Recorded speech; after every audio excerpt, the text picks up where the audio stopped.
Hello all, Alison here. Welcome back to another episode of Books. I've got some art journals on the table today with some of my botanical watercolours in.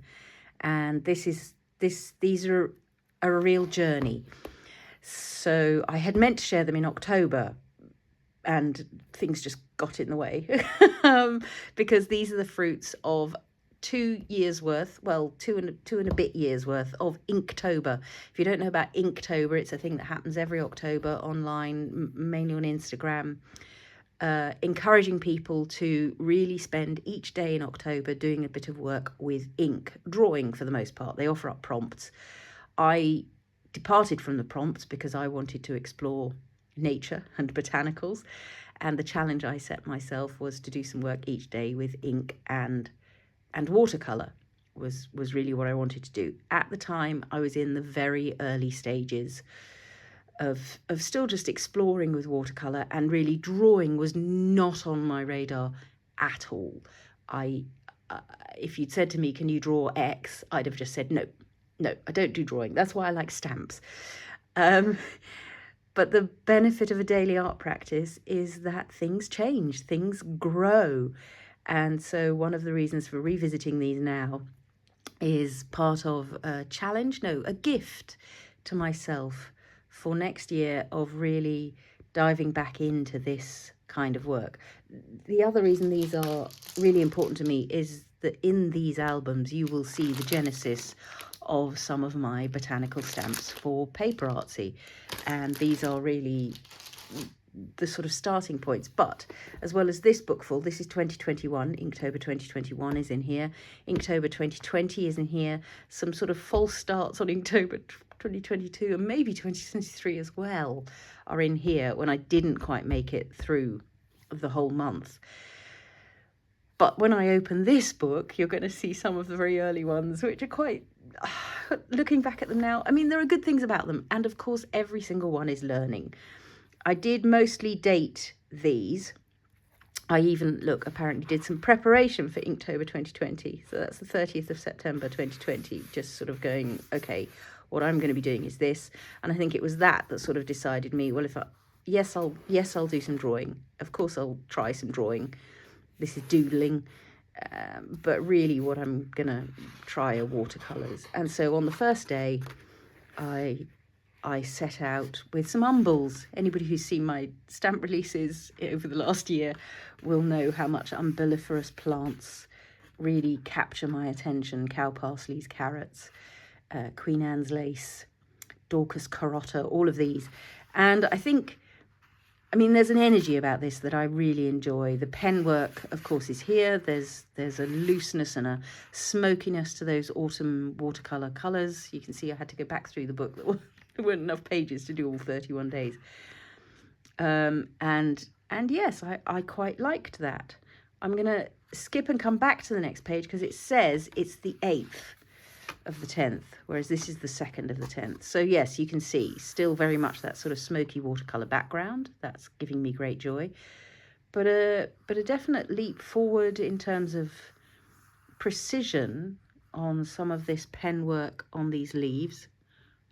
And the glow of that I'm pretty sure is some Daniel Smith quinacridone colours getting that autumn glow.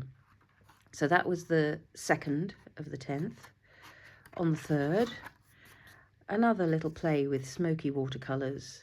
And yeah, I'm enjoying the pen work on these. I deliberately sort of did the pen work sketch first, then did the watercolouring, then added some additional pen work that just gives a bit more movement around, deliberately, loosely around. On the 4th, not a happy day. Thought I wanted to try and capture some poppy seed pods. And yeah, didn't. I mean, they're okay. And there's, again, I'm happy with the sort of sense of shading. There's some quite nice sort of little bits of penwork detail, but it's not my favourite day. Then there was a leap. So on the 5th, this is the leaf that happened.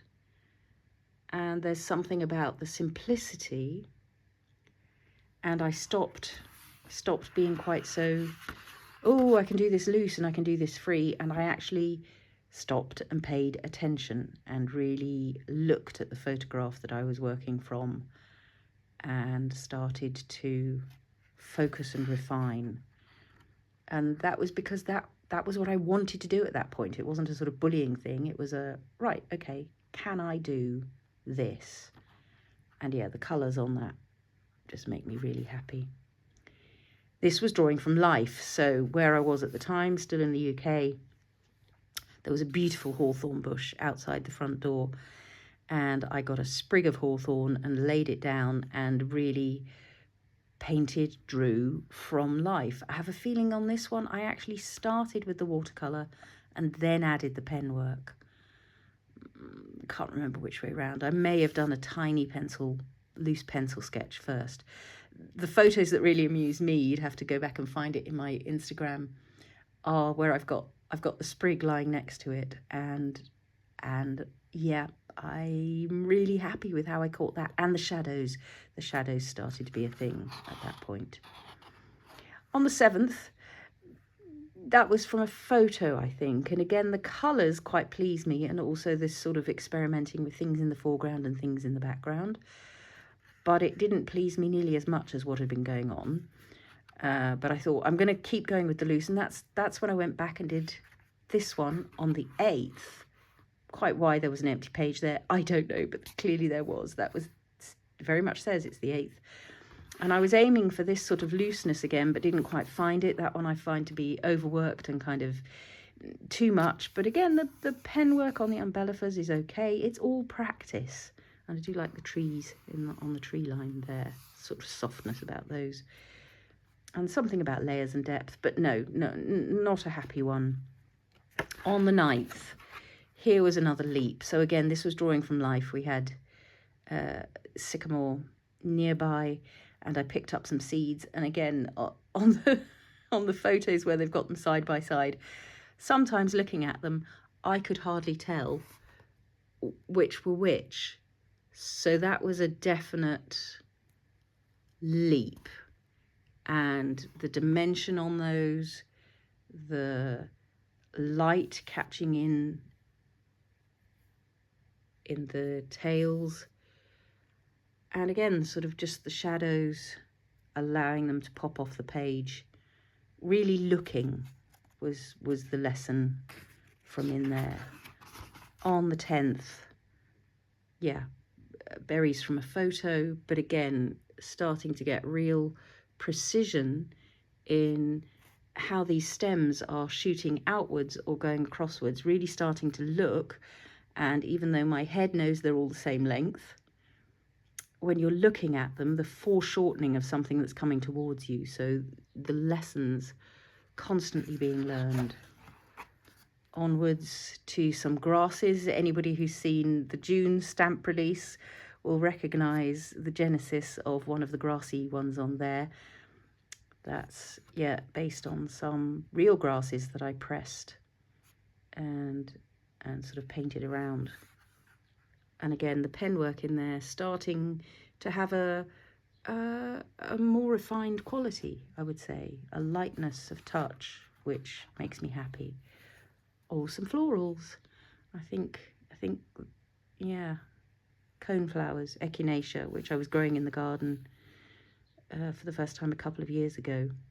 Mine are white coneflowers, but the energy of a coneflower is a beautiful thing. And again, really happy with some of the watercolour work on there, as well as some of the detailed pen work around the heads. So that one made me happy on the 12th. I can take or leave those. Again, you can see the working of the watercolour background is sort of took my attention that day. The honesty, successful in places, less successful in others. This one catches the light quite nicely. This one catches a sort of see-through. That was, again, done from a photo rather than from life. Happy with the leaves.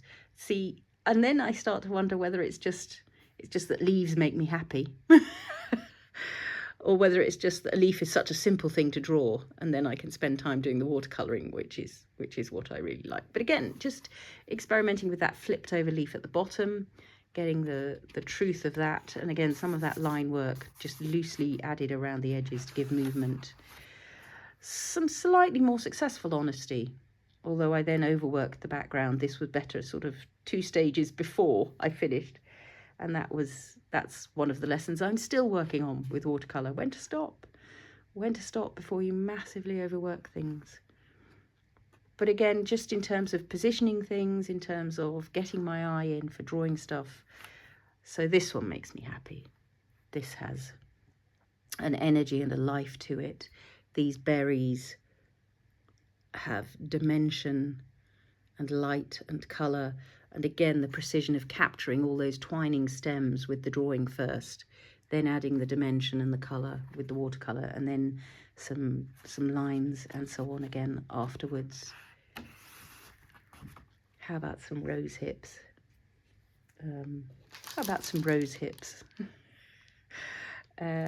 Yeah, that was another leap for me, capturing the movement and shaping of these leaves.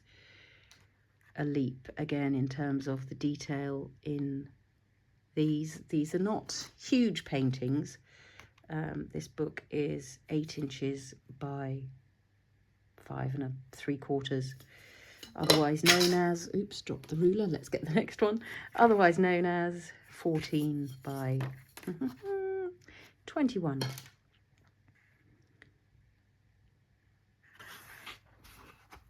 And a lovely shaky leaf.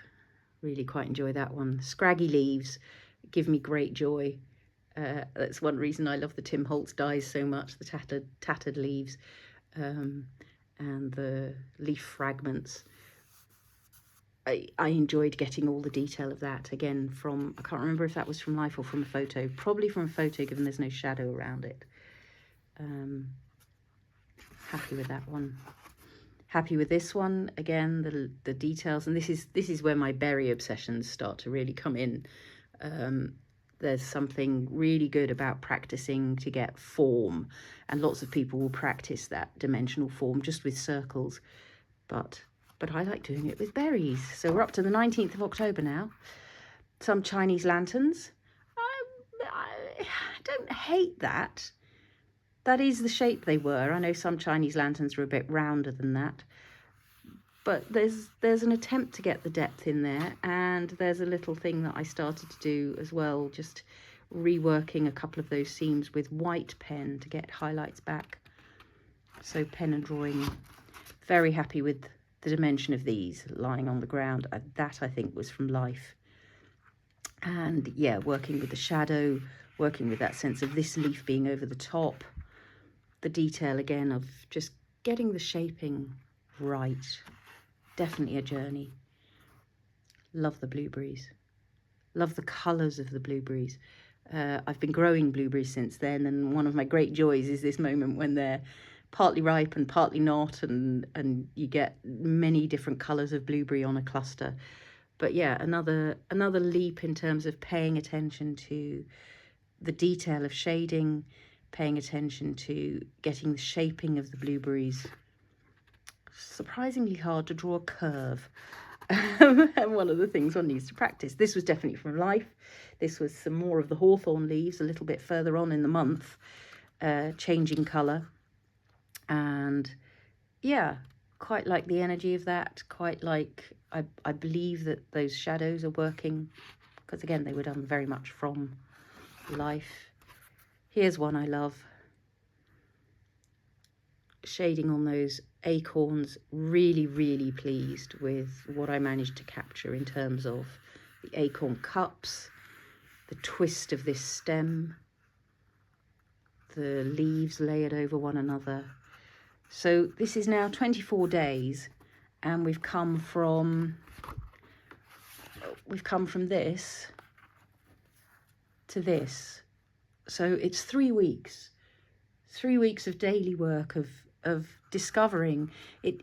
I didn't go in pursuit of this. I had no idea I was heading for precise botanical paintings. It was the thing that happened as I was working each day, the thing that I wanted to try to aim for. So more scraggy leaves, more decaying leaves, ready to fall off the tree. Hang on, did that say 20? Yeah, 24th, 25th. So yeah, I like the energy of those. I like the colours. Then we're at the end of that book. So I think what I did was I came back to this end. And did I start? Yeah, 26th. So some fungi, mostly from my mother, who loves fungi. As many Czechs do, they all go out fungi hunting. And they have a marvellous proverb about mushrooms, which is that all mushrooms are edible, some of them only once. You'll have heard that from me before on the fungi front. Yeah, they're okay. I like the colours of those. It's all right. 27th, some more berries. Not quite as glowing. Didn't quite get that. The colours of the leaves, the colour matching was one of the things I was really enjoying during the month, and that is the colour they were on the photo. But somehow that doesn't ring as true to me. Not sure. And another leap. Getting the precision of these blackberries, first in the drawing and then in the painting, was something that just gave me huge joy, and blackberries continue to give me great joy to draw and to paint. And these are not the only blackberries. There are some blackberries on my fodder berry edition as well that can also be raspberries. That's the other joy of blackberries, is they can be blackberries, they can be unripe blackberries, they can be raspberries, because they basically grow in exactly the same formation. And yeah, that gave me great joy, that one. Oh, I see, because we're going backwards now, through the days. 29th, some ivy, one of my favourite plants to have in the garden. I know lots of people consider it invasive, but to me it's a joy. So this was from Life Again, so you get the shadows on the page, just that sense of lifting off. Really quite enjoyable. And then the 30th, I do like this one. I really pushed the boat out. We're almost at the end of the month. Let's really go detailed. And yeah, again, that sense of the berries in front of the leaves, the twist and the energy of the stems and the branches, that all gives me a great deal of joy. And did I do one for the 31st as well? Yes, I did. How about some more rose hips just to finish things off? And this, I guess I'm starting to go in real close up, because you can see it's taking up the whole page, this one. Enjoying the light on those leaves, enjoying the light on those rose hips, and again the detail in these stems and stamens. So you can see the sort of scale of the journey that I took in 2020. I'm sort of thinking that what I should maybe do now is do this one in a separate video. Not sure how many minutes we're up to, but it sort of feels like enough for one go. So what I might do is put in an extra episode tomorrow straight away, so that you can come back and see the rest of the journey into Inktober 2021. Happy crafting all.